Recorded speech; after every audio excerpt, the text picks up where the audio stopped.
We are the creator of our own.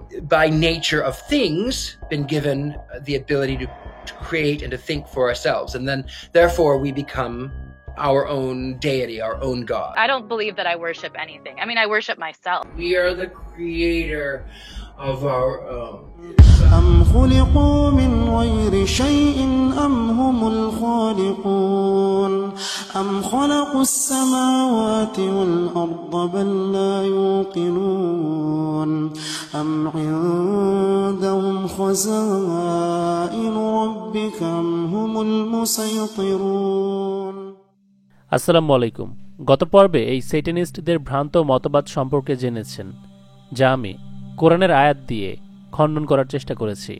কিন্তু আজকে আমরা জানব যে এরা কেন সেটানিস্ট হয়েছে, এ ধরনের মানুষ কেন শয়তানবাদের দিকে পা বাড়ায়, ঠিক কী কারণগুলো এর পেছনে কাজ করে। Do you remember the moment when you officially decided that you were going to become a Satanist? I came back from a doctor's appointment. I had found out that if I had tried to conceive kids, that there was like an 80% chance that I could die from it. At the time, there was a lot of like stuff being thrown around about how like Roe v. Wade was going to end up getting overturned. And I really was like, I was looking at my options, like what if? So if you were to get pregnant and go through childbirth, that could lead to complications or even death? Yeah, it was a little bit of a wake-up call for me, especially since I was so young. So I remembered how big of an activist group the Satanic Temple was, and I really was like, you know what, that's probably going to be like my best option here. Anthony এই মেয়েটিকে জিজ্ঞেস করলো যে তোমার শয়তানবাদের এই মতবাদটিকে গ্রহণ করার পেছনে কারণ কি। তখন সে বলল যে ডক্টর তাকে বলেছে সে যদি কখনো সন্তানের জন্ম দিতে চায় তাহলে তার 80% মৃত্যুর ঝুঁকি রয়েছে।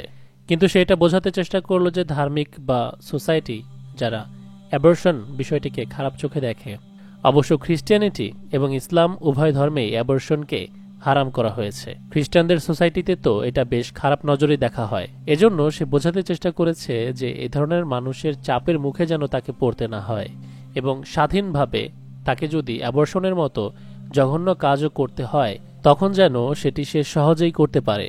এবং এর জন্য তাকে এমন একটি দলের সঙ্গে যুক্ত হতে হতো যারা অ্যাবর্শনকে লিগ্যাল করার জন্য প্রোটেস্ট করছে, সংগ্রাম করছে, এবং তখন সে এই সেটানিক দলটি খুঁজে পায় যেন এই কমিউনিটি এবং এই কমিউনিটির লোকেরা তাকে প্রোটেক্ট করে। এ ধরনের কাজ করতে সে যেন কোনো দিক থেকে কোনো রকম বাধাগ্রস্ত না হয়। তার কথা অনুযায়ী এটা ছিল তার কারণ শয়তানবাদের কমিউনিটিতে যোগ দেওয়ার, কারণ তার বেবি কনসিভ নিয়ে ঝামেলা ছিল। প্রথম পয়েন্ট হলো, যদিও বা খ্রিস্টান ধর্মে অ্যাবর্শনের বিষয়টি ক্লিয়ার না, তবুও খ্রিস্টানরা বিশ্বাস করে অ্যাবর্শন ধর্মীয়ভাবে সম্পূর্ণ নিষিদ্ধ।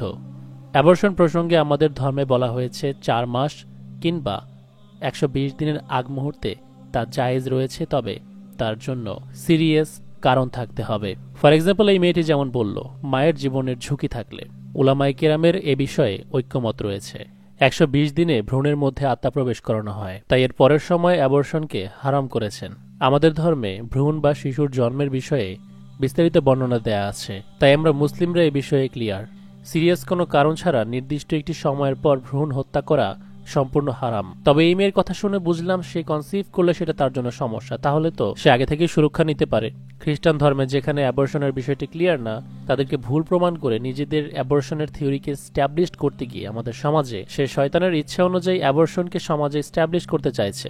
ধরুন কারো স্ট্রং কোনো রিজন নেই অ্যাবর্শনের, কিন্তু আমরা যদি এই কমিউনিটির অ্যাক্টিভিস্টদের কথা মেনে তাদেরকে অধিকার দিয়ে দিই যে একটা মেয়ে চাইলে অ্যাবর্শন করতে পারে, তাহলে সে যেখানে সেখানে কুকর্ম করে এসেও অ্যাবর্শন করবে। এই আইনের সুযোগ নিয়ে আবার কোনো দম্পতি সন্তানদেরকে ঝামেলা মনে করে ভরণ পোষণের ঝামেলা না নিতে চাওয়ার কারণে অ্যাবর্শন করবে, যেটা আল্লাহ তাআলা কোরআনে স্পষ্ট বারণ করেছেন। শিশুদের ভরণ পোষণ না দিতে পারার ভয়ে যেন তাদেরকে হত্যা না করা হয়, তাহলে এর বিরুদ্ধে এর বিপরীতটি করলে সেটা কুফরি হবে। তেরেসা নামক এই মেয়ে যাকে শয়তানের পূজায় ব্যবহার করা হয়েছিল, সে বলে তাকে রেপ করার পর তার ভ্রূণকে পরবর্তীতে হত্যা করা হতো এবং ডিসগাস্টিং বিষয় হলো তাকে আবার সেটি খাওয়ানো হতো। কিছু সময় ভ্রূণ হত্যা, আবার বেবি জন্ম নেওয়ার পরেও তাকে হত্যা করে শয়তানের কাছে উৎসর্গ করে এই সেটানিস্টরা, যা পাবলিকালি ওরা স্বীকার করে না কিন্তু সিম্প্যাথি গেইন করার চেষ্টা করে। হতে পারে এই মেয়ে মিথ্যা গল্প বানিয়ে বলেছে তার সমস্যার ব্যাপারে যেন তার কমিউনিটিকে সাপোর্ট করতে পারে এবং অ্যাবর্শন এস্টাবলিশ করতে পারে। মনে রাখবেন, পবিত্র কোরআনে আল্লাহ তাআলা আমাদেরকে যা আদেশ করেছেন শয়তান তার উল্টা আমাদেরকে দিয়ে করাতে চায়। এখানে সে নিজেকে ভিকটিম সাজিয়ে কুফরি করার জন্য আমাদেরকে আমন্ত্রণ করছে। আরেকটি মজার বিষয় হলো, কেউ যদি স্যাটানিক কমিউনিটির এজেন্ট নাও হয়ে থাকে, তবুও সে কিভাবে স্যাটানিস্টদের এই থিওরি পছন্দ করবে বা তাদের সাথে যোগ দিতে ইচ্ছাবোধ করবে? এর কারণ হচ্ছে absence of true divine knowledge, ঐশ্বরিক সেই সত্য বার্তা যা আমাদের কাছে আছে আর ওদের কাছে নেই। কোনো ব্যক্তি যদি তার জীবনে কোনো জায়গায় গিয়ে আটকে পড়ে, সেখান থেকে ইসলাম আমাদেরকে কিভাবে মুক্তি পেতে হবে তা শিখিয়েছে, তা বলেছে। তবে খ্রিস্টিয়ানিটির মধ্যে সেটা নেই। যারা খ্রিস্টান ধর্মের, তারা জীবনের কোনো একটা জায়গায় আটকে গেলে তখন কি করবে? মানুষের জীবনে এমন অনেক বিষয় আছে যা অন্যান্য ধর্মে পাওয়া যায় না, ইসলামে পাওয়া যায়। আবার অন্যান্য ধর্মে এমনও বিষয় আছে যা মানুষের প্রতি, মানব জাতির প্রতি জুলুম করে। তাই আমি এটিকে absence of true divine knowledge বা মেসেজ বলছি, কারণ তাদের কাছে আমাদের কোরআন পৌঁছায়নি।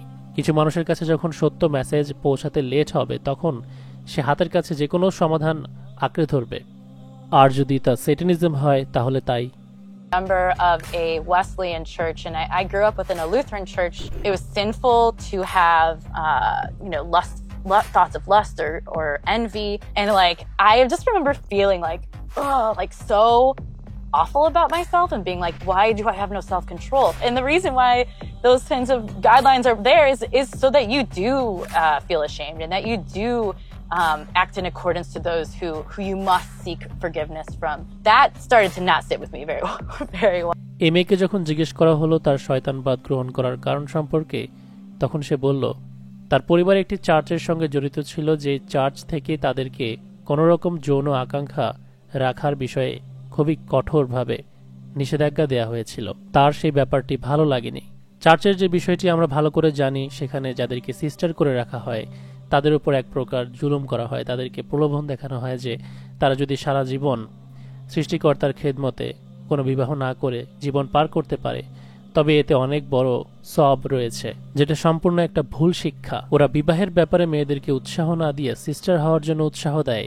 মানুষের ন্যাচারাল যে গুণ, ন্যাচারাল যে ব্যাপার স্যাপার যেটা সৃষ্টিকর্তা নিজে দিয়ে পাঠিয়েছেন আমাদেরকে, তা থেকে বিরত রাখার জন্য মগজ ধোলাই করা হয়।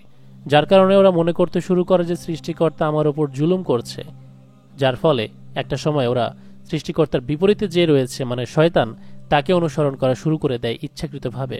ওরা ভাবে শয়তান আমাদেরকে সুযোগ দিচ্ছে আমাদের চাহিদা মেটানোর, যা সৃষ্টিকর্তা দিতে চাইছে না, তাহলে তো শয়তানই ভালো। তখন ওরা অপোজিশনে দাঁড়িয়ে কঠোর অবস্থান নিতে বাধ্য হয়। কিন্তু ওরা যদি জানতো সৃষ্টিকর্তা প্রকৃতপক্ষে আর্লি বিবাহ করার জন্য কতটা উৎসাহ দিয়েছে আমাদের ইসলাম ধর্মের মাধ্যমে, তাহলে হয়তো ওদের বেশিরভাগ মানুষ ইসলামকেই পছন্দ করত। কারণ এটি একমাত্র সৃষ্টিকর্তার ধর্ম, যে সৃষ্টিকর্তা আমাদের মধ্যে এই আকাঙ্ক্ষা, এই চাহিদা দিয়েছেন এবং সেটি প্রয়োগ করার সুযোগ দিয়েছেন। তিনি এমন কোনো স্রষ্টা নন যিনি এই আকাঙ্ক্ষা দেওয়ার পর তা থেকে আমাদেরকে ফোর্স করবেন দূরে থাকতে। যারা আসলেই খ্রিস্টান পাদ্রীদের এই নিয়মকানুনগুলোকে অপছন্দ করে তা থেকে বেরিয়ে ভুল পথে চলে গিয়েছে, তাদের জন্য যে আমাদের জীবন ব্যবস্থা কতটা জরুরি তা হয়তো তারা জানতো না।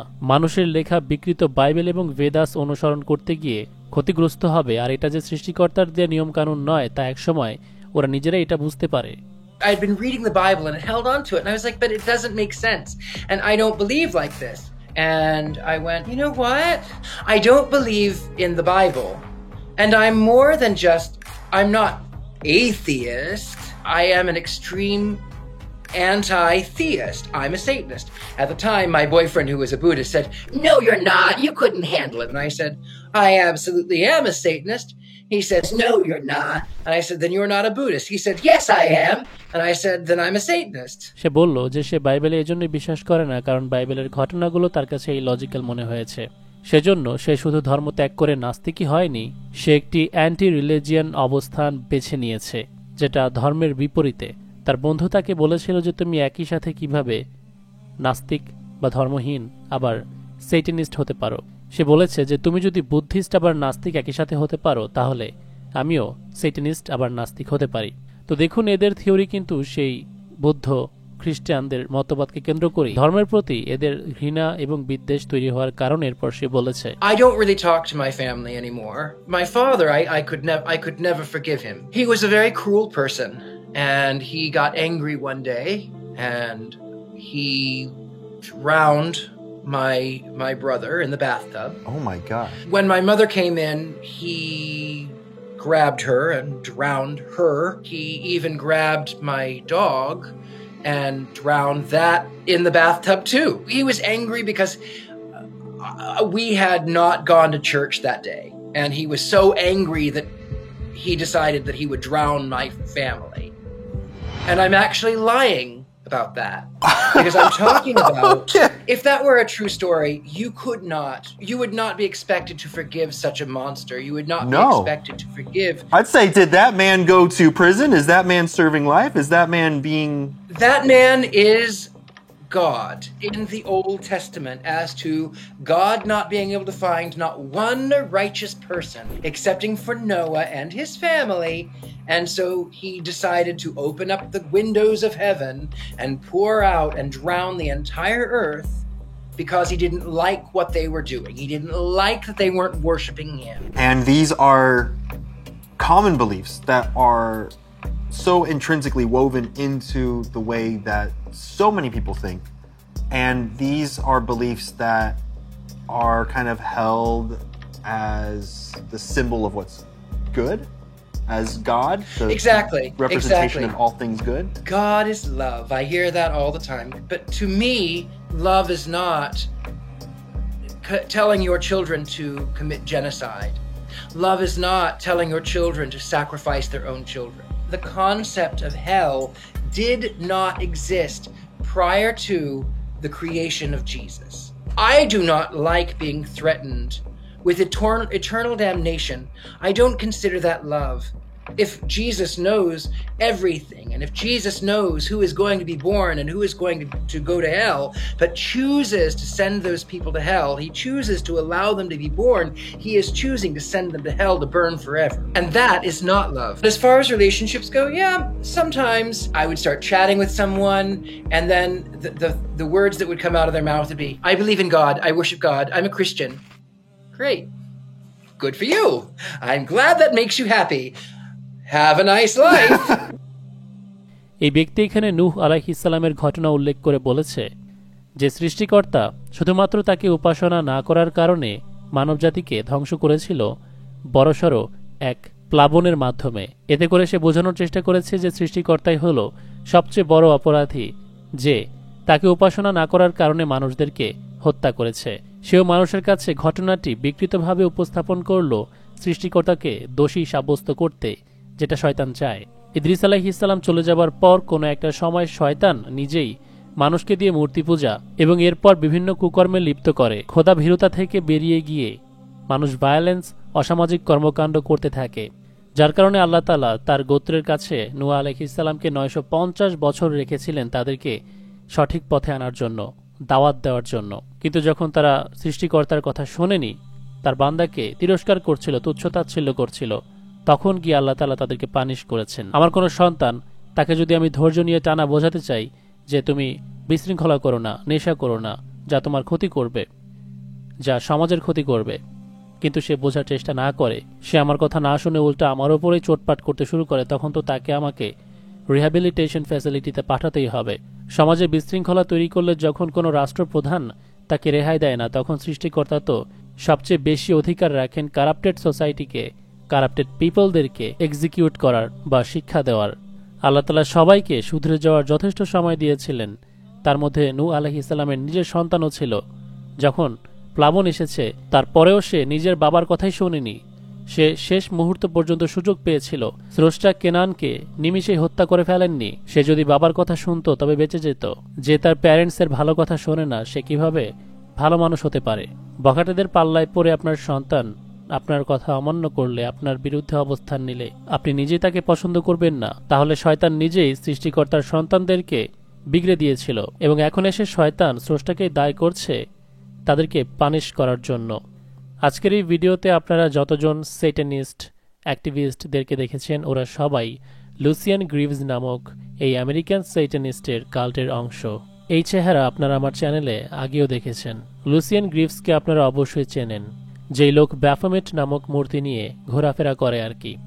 সে লিভিয়ান সেটানিজমের প্রসার ঘটাচ্ছে, যেই ধর্মটি অ্যালিফাস লিভাই নামক একজন সেটানিস্ট তৈরি করে রেখে গিয়েছিল, এবং সে ব্যাফোমেট নামক মূর্তিটিকে প্রথমবারের মতো বিশ্বের সামনে নিয়ে এসেছিল। তার বই দ্য গ্রেট সিক্রেট বা অকাল্টিজম আনভেইলড আমি নিজে পড়েছি, যেখানে সে বিভিন্ন জাদুবিদ্যার কৌশল শিখিয়েছে, টেকনিক শিখিয়েছে। ডায়াগ্রাম নিয়ে আলোচনা করেছে, পেন্টাগ্রাম, হেক্সাগ্রাম, এগুলোর বিশেষত্ব, দেন স্পিরিচুয়াল জগতের সঙ্গে আমাদের জগৎকে কিভাবে কানেক্টেড করতে হয় সে বিষয়ে। তারই অনুসারী ছিল অ্যান্টন লিভে, যে হলিউডের অ্যাক্টর অ্যাক্ট্রেসদেরকে নিয়ন্ত্রণ করত, তাদেরকে দিয়ে মানুষদেরকে পথভ্রষ্ট করাতো। অ্যান্টন লিভে প্রথম ব্যক্তি ছিল যে চার্চ অফ সেইটান তৈরি করেছিল। এই কমিউনিটি তাদেরকে বাছাই করে যারা হালকা ইমানের হয়, যারা মুখে মুখে নিজেদেরকে খ্রিস্টান দাবি করত, ডিপলি বিলিভ করত না। আবার কাউকে টাকা পয়সার লোভ দেখিয়ে ধর্ম ত্যাগ করাতো। সে তার শিষ্য একজন মিউজিশিয়ান মার্লিন ম্যানসনকে তার গানের মধ্যে বাইবেল, খ্রিস্টানদের বাইবেল পুড়িয়েছিল। ওদের মধ্যে যারা ওস্তাদ রয়েছে তারা সরাসরি জাদুবিদ্যা চর্চার সাথে জড়িত, যা তারা ওদের শিষ্যদেরকে বুঝতে দেয় না বা জানতে দেয় না। ওদেরকে বোঝায় যে আমরা অ্যাকচুয়ালি একটা এথিস্টিক বা নাস্তিক্যবাদী মতবাদ নিয়ে চলি। তবে এটা হচ্ছে ডিজিটাল এই জেনারেশনের 21শ শতাব্দীর এবং বলতে পারেন যে তৃতীয় বিশ্বযুদ্ধের কাছাকাছি সময়ের পারফেক্ট একটি সেইটানিজম রিলিজিয়ন। কারণ শয়তান পরিকল্পনা করে রেখেছিল সে নাস্তিক্যবাদকে ব্যবহার করবে জয়লাভ করার জন্য। এখানে দেখুন বলছে, we shall unleash the nihilist and atheist. Nihilism মতবাদটিকার German philosopher Friedrich Nietzsche. Friedrich Nietzsche হল একজন অকাল্টিস্ট, ফ্রিমেসন, যাকে শয়তান ছোটবেলা থেকে ট্রেনিং দিয়েছিল সে বড় হয়ে যেন এরকম একটি মতবাদ তৈরি করতে পারে। যে সৃষ্টিকর্তার বিপরীতে বই লিখে গিয়েছিল গড ইজ ডেড নামে। উইকিপিডিয়াতে আজও তথ্য পাওয়া যায় ফ্রেডরিক নিটশের দ্বারা ইনফ্লুয়েন্সড ছিল অ্যান্টন লিভে, এবং তার সাগরেদরা আজকে নাস্তিকতার নামে কি করে বেড়াচ্ছে দেখুন। সেই শয়তানি যা শয়তান চেয়েছিল নাস্তিকতার নামে হোক, এবং ওরা ইসলামের পেছনেও লেগেছে, কারণ ওরা ভালো করে জানে আল্লাহ তাআলা তার মনোনীত ধর্ম কোনটিকে বাছাই করেছেন।